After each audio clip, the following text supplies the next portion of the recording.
Hello and welcome to Connect and Collaborate, a podcast of the Colorado Business Roundtable brought to you by ACEC Colorado. I'm your on-air producer, Keenan Brew, and I'm incredibly excited today because we have a guest, Agnis Stibe, who's going to be explaining a little bit more about innovation and what you were presenting today at the ACEC Innovation Conference. So first of all, welcome to the show.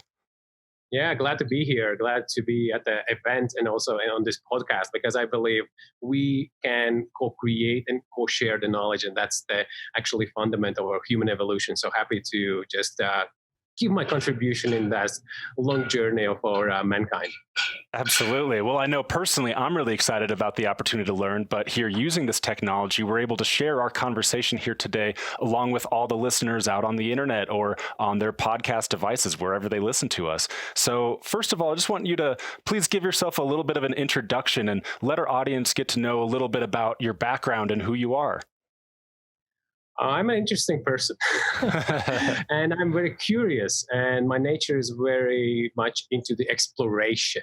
And of course, we explored things, first of all, outside of us. And then to some degree, we reached the point that, okay, we kind of learn how the things are evolving around us and how we build technologies to make our lives easier or more comfortable. But then at a certain point, we realized, wow, while we're developing these high-performing technologies, we are forgetting about our human nature actually playing a huge role in our happiness or our productivity and performance in organizations. And then that's the point when we have to kind of look back to ourselves and actually investigate and study and understand our human behavior, how we behave, how we make choices, and how we actually self-determine the success in our lives and also in our organizations.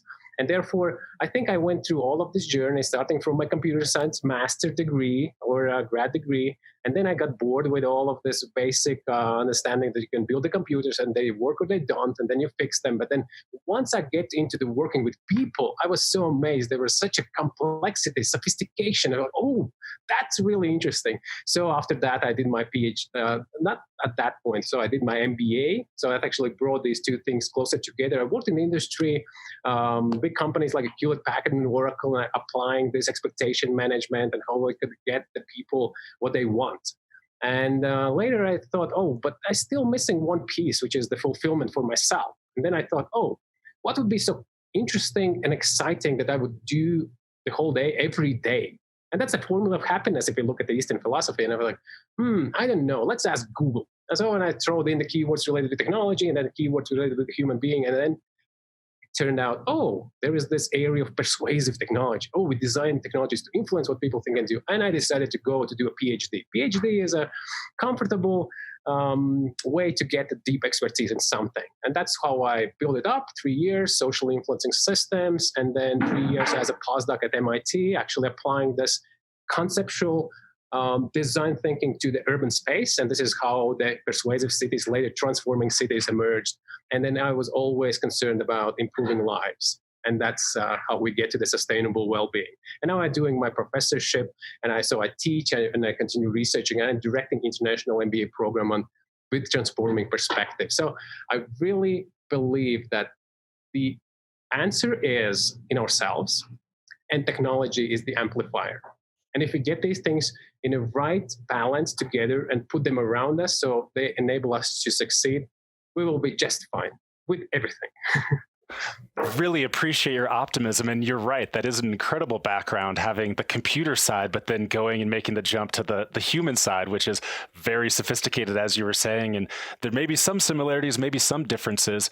So I've heard about the terms of UX, UI, and user experience and user interface. But you're not just looking at the user experience on a piece of technology. You're looking at how can we use technology and how can we use this design to change the environments, or how would you describe the purpose of your work nowadays? Yes. So if we think conceptually, we are interacting with outside world. And that outside world might have physical objects, nature objects, and then technology-driven objects. And that's our interaction when we get into the human-technology interaction. And then we can also scale it up. So there can be technology in our hands or in an urban space, in a city. And I think if we look at this interaction just on in a very shallow manner, then we think, okay, people come, they use, and they leave. But what is the footprint, or what is the outcome or what is the effect of that user experience on people's lives. Whether these people get their minds or attitudes shifted one way or the other after they used that particular or had that particular experience. So we might use platforms for the primary task, but then those experiences can be complemented with a subtle features, let's say so, in the user experience or the user interaction design, which are tailored to help people achieve what they want. And I'm constantly emphasizing. So sometimes people ask, "Oh, you want to change everyone?" No. January 1st says so many people want to change, and I want to help them. So therefore, if people for some reason are in a deficit of motivation in February, but at the same time, there are so many other people around them that are successful throughout the years, whether that's about reading more books, whether that's about eating healthier, or making or choosing more eco-friendly mobility modes. It's just that our built environment is not transparent.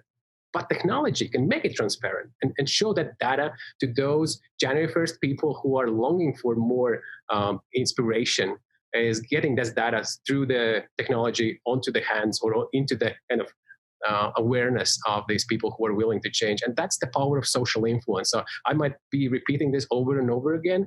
To put it very shortly, while so many times marketing and organizational context uses rewards and punishments as the main drivers of motivation, even knowing that this is short term, so they work as long as they are present, right? And then when you stop, that's kind of reverts back and sometimes even backfires. So therefore, in comparison to that, in contrast, social influence is something, first of all, you don't need to create it. It's already inbuilt in our nature, and we are reactive and we change what we think and do based on others. And then using those insights from social science to plug it into the user interface design, it's just what it takes, so that the users would be experiencing the social influence and getting those empowerment moments and insights to actually steer their life towards where they want. Wow, that's incredible.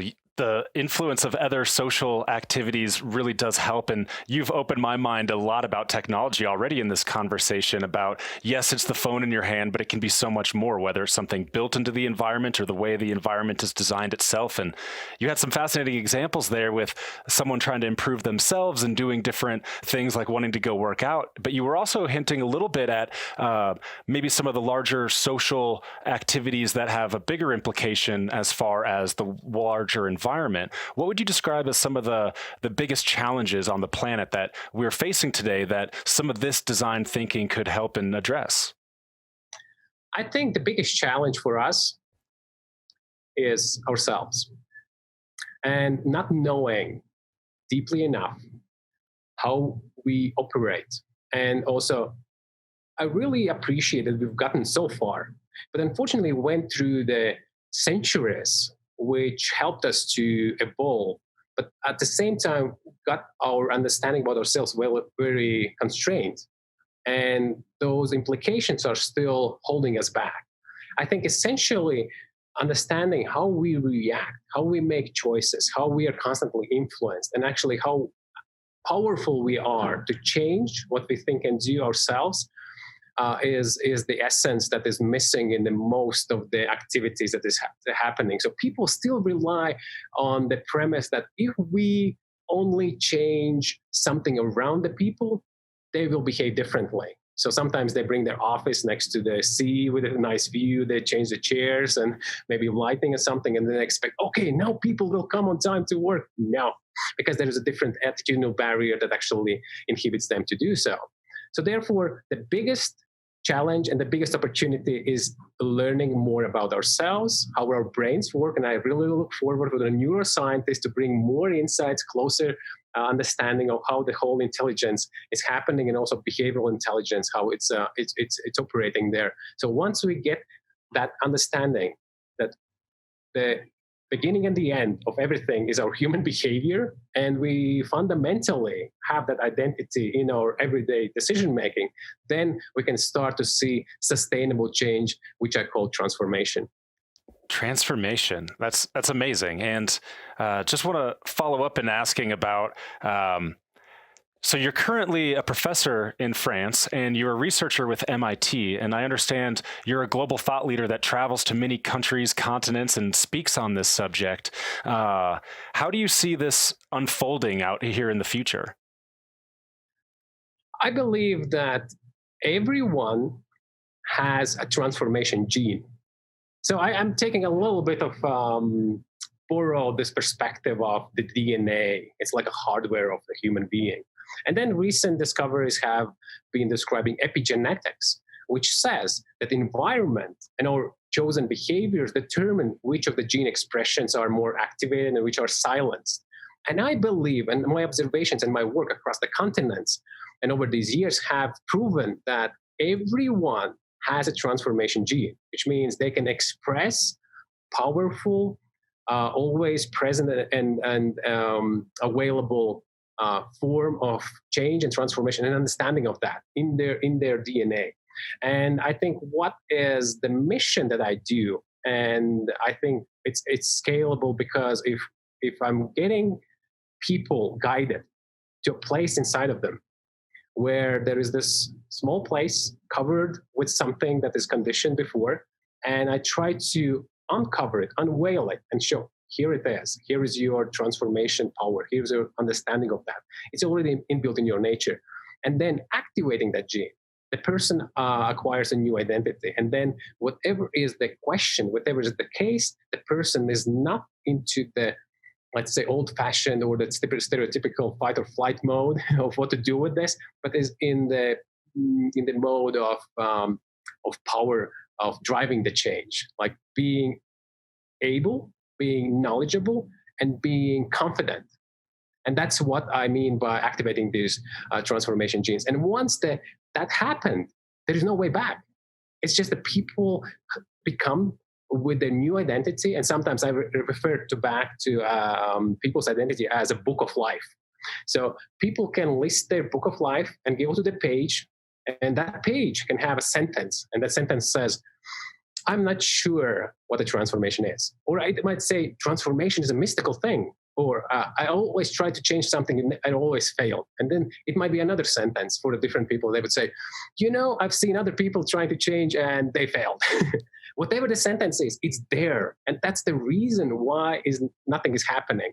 And if I guide the people to their life's books and they see and they read the sentence, and then we reframe it and I help them to edit it. And actually they become, actually, after all of these examples, I feel how it works and I know how it works. Actually, I can tell these stories to the other people. And this is how the gene activation through the environment, like epigenetics, enable the neighboring people to feel the same thing. And it's kind of naturally spreads to the social networks and the social connections nowadays. So I'm very, very optimistic in this sense. Love your optimism, and it's very contagious. I'm feeling it already. You've been opening my mind about the persuasive technology, and love the analogy of the genetics and as well as the epigenetics of how the environment can turn on or off genes and make those changes here in the real world. It's incredible. How do we move ahead? How do we apply this and start making this work in an efficient way? I wish I could multiply myself. But there is a good news. We have the amplifier, which is internet, online, all of this constant connectivity. And we know people spend so much time with the screens. And therefore, I would encourage people to become curious about themselves. I mean, people experience distractions from all sorts of things. Their hobbies, their friends, the emails, notifications, media, TV, and so forth. And if we would be able to help people to realize that the potential is in them, and distraction is just a way to find excuse of not getting closer connected to themselves. So, one, getting more curious about who I am, bringing more awareness of what's really happening and it's signaling to you, especially if we think about the change, reflecting on the previous ones, and then acquiring some insights from people that are very knowledgeable. I'm sure there are many very insightful people doing similar work like I do, but they are more towards like spirituality or more towards other aspects of change management, and there are very, very much neighboring territories. Even the people that are speaking about now and using terms gamification, nudging, behavioral economics, I'll tell you one thing, it's pretty much comes down to the same. It's about understanding our human behavior and our decision making in a certain context. And it's only way how we get ahead in the future better, easier, and more naturally is how we align everything that we do with how we are as a human beings and what actually change or transformation means. We have been evolving for thousands of years, right? Or I don't know, like long time.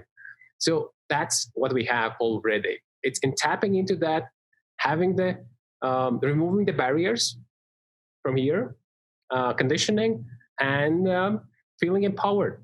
Curiosity, awareness, knowledge. Go ahead. I love you're a champion of curiosity. It's so important. It's part of what I love about my job, and really grateful to be able to be learning here from you today. It's amazing what you're describing with the behavioral economics and how relatively recently that has become a new area of subject within economics. You know, we had all these models, and now behavioral economics is superseding them and is much more like the real world. And it seems, I'm a fan of psychology. I'm curious what is going on in the research side. I don't know if you can share a little bit about what you're researching on the MIT side or other interesting research of you and your colleagues, but share us a little bit of what's on the cutting edge of the behavioral understanding of how our psychology and actions work. Right. And again, just to reflect a little bit what I said before, I'm not saying it's all the same thing. I'm just saying it's all the same, tackling the same area. We try to unlock what is the potential that we have as a human beings, and then those different aspects to look at it. And certainly within the spectrum of behavioral science, there are these attempts. Okay, let's look through from the economic point of view, which means utilitarian. So what would make more of a rational decisions? And then certainly thinking fast and slow says, okay, we have two systems, instinctive and intelligence. Okay, it's not all the same. And then nudging. Nudging is great for making like a small, tiny, but at the same time, very effective nudges on the way to get there. General message that I've been working on, and also my colleagues as well, is how can we scale it? And how can we make the progress and accelerate with the tools that bring the most results with the least effort? And this is where I'm fundamentally invite everyone reconsidering the tools that have been used so far, overused possibly in many areas, including marketing, sales, organizational context, human resource management, is rewards and punishments. They work. No doubt about it. It's just a question, what is the sustainability? Is there a sustainability of these tools? And answer is, at least my answer is no. We can achieve short-term, very dedicated changes. But I would say it's not rather a change. It's like you go to a marketplace and you bargain. You say, oh, would you do 10 push-ups every morning if I give you $100? Yeah. Oh, $100 is nice. After a month, no, $100, nah, give me 200. And then when you stop paying, what push-ups? Well, why? What were you speaking about? So therefore, knowing the limitations of these methods, I invite everyone to reconsider the alternatives which have more sustainable effects and that are much more present, which is social influence. Every single human being has that inbuilt in their DNA.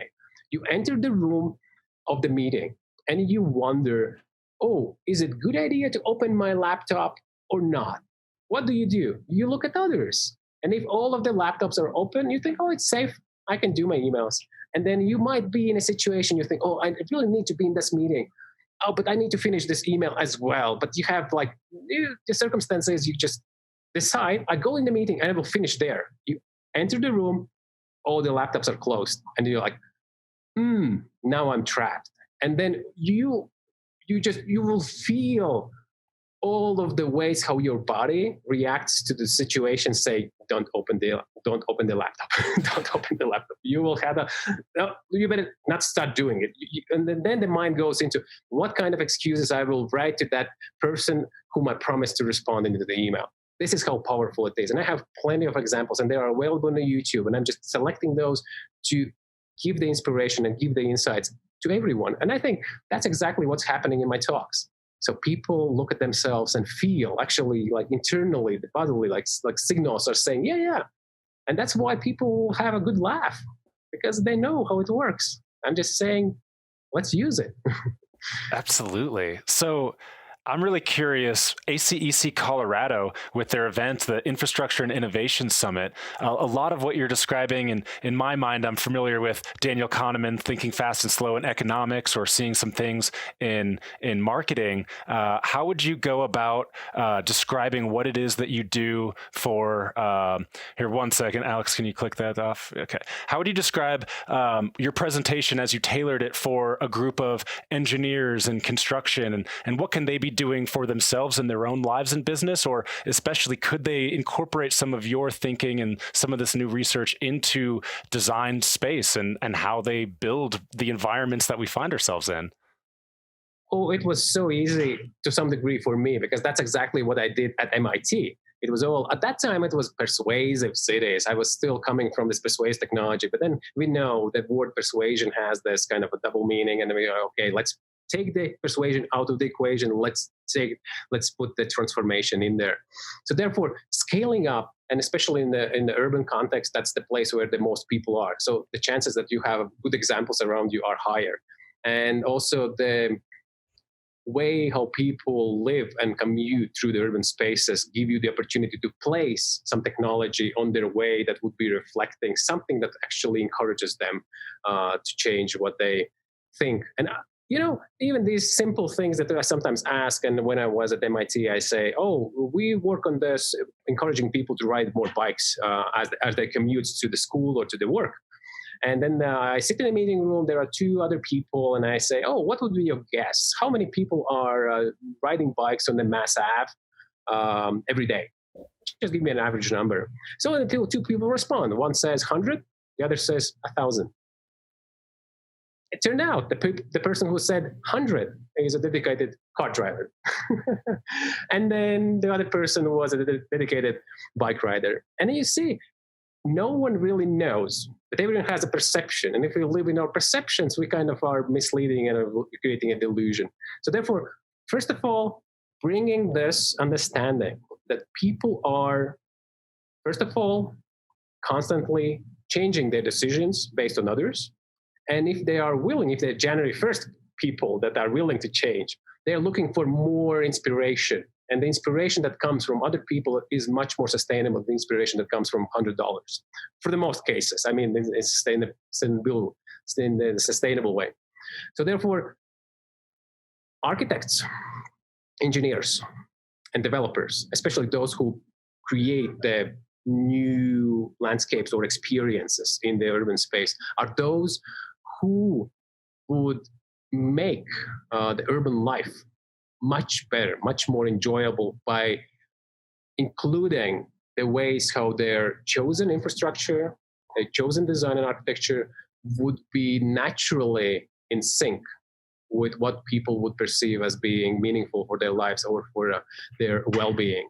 So therefore, I really believe that even existing architecture, and that will be the shortcut, existing architecture can be overlaid with technology, as simple as screens, as simple as lights that change the color based on some behavioral activity, even the public transit. And I sometimes say about this, okay, the bus can change the color, depends on how frequently the people were there, or maybe even going that far as you hold yourself and that reads your stress levels and you say, the bus is coming red. I'm not going to get on this one. There are too many stressed people. I'm just playing with these ideas. But once you say them, people can imagine that can be a very natural part. So yes, the biggest transformation at scale can happen in urban spaces, and the engineers and architects and designers and consultants in this area are the real change makers, because their future project will determine how well we could accelerate transformation towards well-being and living in these cities.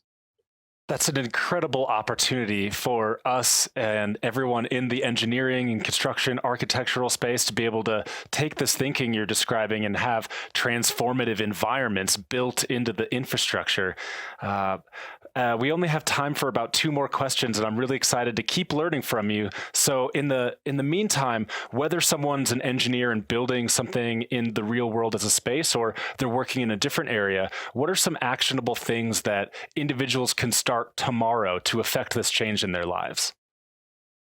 So I think, again, we can look at it at different scales. So we just spoke about practitioners and experts and consultants. So they would be having the tools into their design experience and knowledge about how that human behavior can be intertwined with their engineering.